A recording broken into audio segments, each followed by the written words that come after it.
We're here with Michael Free from Terra Systems, and many might know about Terra Systems, but Michael, tell us a little bit more. And I've got 30 seconds to do it in. That's right, yeah. So Terra Systems was founded in 1992.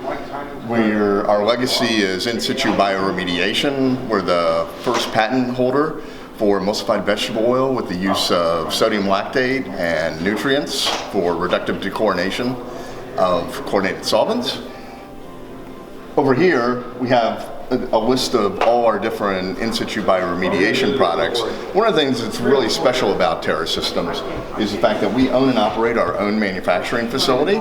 So for example, during COVID-19, we've been fully functional and operational, delivering thousands of gallons to our customers.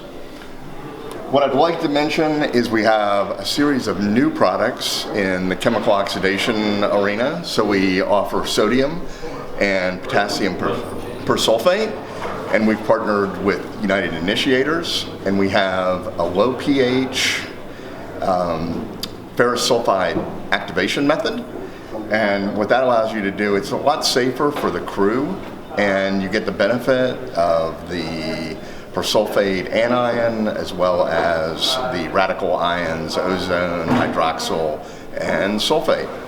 So visit our website at www.terrasystems.net and you can get more information, or feel free to give me a call at 484-889-2214.